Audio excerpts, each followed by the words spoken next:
શ્રી શ્રી ફૂડમાં તમારું સ્વાગત છે। આજે આપણે બનાવીશું સુરતના પ્રખ્યાત કુંભણિયા ભજીયા। અડધો કપ ઝીણા સમારેલા મરચાં, 1 કપ લીલું લસણ, 1 કપ મેથીની ભાજી, 1 કપ કોથમીર અને 2 ચમચી આદુની પેસ્ટ। હવે એક બાઉલમાં 1.5 કપ બેસન લઈ તેની અંદર સ્વાદ પ્રમાણે મીઠું, મેથીની ભાજી, કોથમીર, ઝીણા સમારેલા મરચાં, લીલું લસણ આ બધું નાખી તેને મિક્સ કરી લઈએ।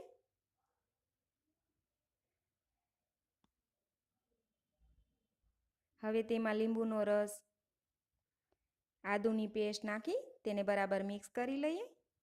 આ લીલી ભાજી બધી ધોઈને કાપીને તૈયાર કરેલી છે।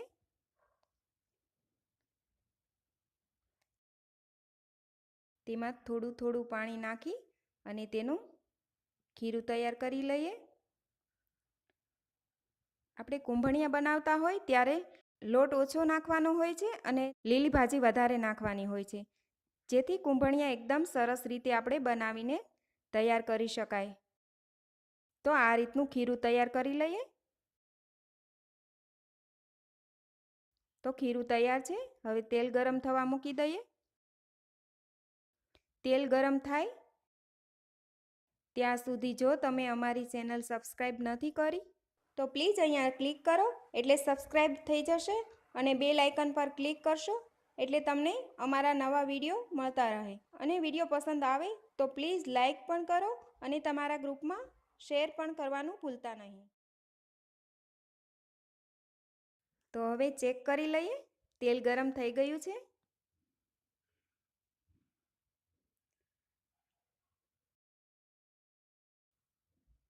હા, તો તેલ ગરમ થઈ ગયું છે। તો આપણે તેમાં હાથમાં લોટ લઈ આ રીતે કુંભણિયા બનાવી લઈએ।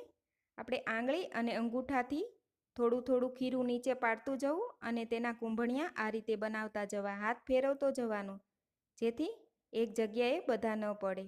આ રીતે હાથ ફેરવતા જઈએ અને તેને કુંભણિયા બનાવીને તૈયાર કરીએ। કુંભણિયા બનાવતી વખતે આપણે ખીરું વધારે ઢીલું નથી કરવાનું, આ રીતનું જ મીડિયમ થીક રાખવાનું, જેથી કુંભણિયા સરસ રીતે બનાવીને તૈયાર કરી શકાય।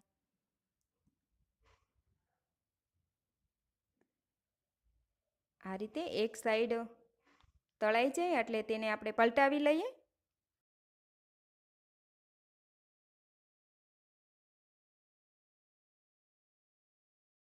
ગેસ મીડિયમ રાખવાનો છે, જેથી તે એકદમ લાલ ન થઈ જાય અને એકદમ સરસ એ રીતે તળાઈને તૈયાર થાય। તો આપણે ગેસ મીડિયમ જ રાખવાનો છે। તો આ રીતે પલટાવતા જઈએ અને તેને તળીને તૈયાર કરી લઈએ। એકવારના કુંભણિયા તળવામાં 4 થી 5 મિનિટ જેવો ટાઈમ લાગતો હોય છે। તો આ રીતે તેને પલટાવતા જ જવું, જેથી સરસ તળાઈને તૈયાર થઈ જાય। તળાઈ ગયા છે, તેને આ રીતે નિતારીને બહાર લઈ લઈએ, જેથી એક્સ્ટ્રા તેલ નીતરી જાય।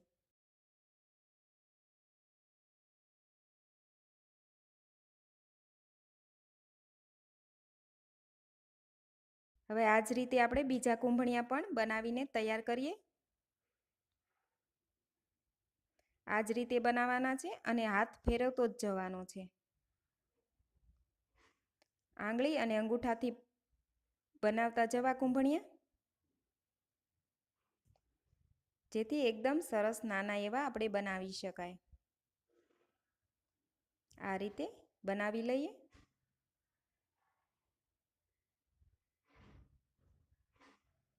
કુંભણિયાને આપણે ભજીયાની જેમ નથી બનાવવાના, આ જ રીતે બનાવવા, જેથી સરસ બનાવી શકાય છે।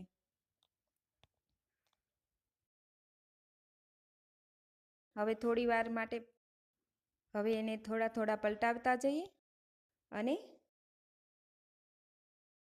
તળાઈ જાય એટલે તેને બહાર લઈ લઈએ।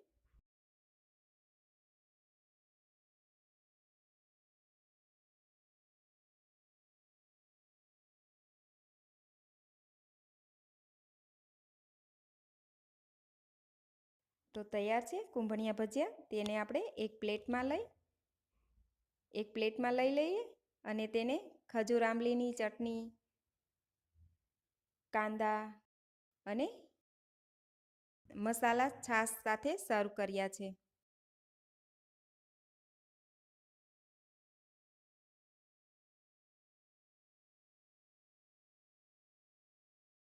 તો તમે પણ ઘરે બનાવો અને તમારા એક્સપિરિયન્સ અમારી સાથે શેર કરો. તો ફરી મળીશું એક નવી રેસીપી સાથે.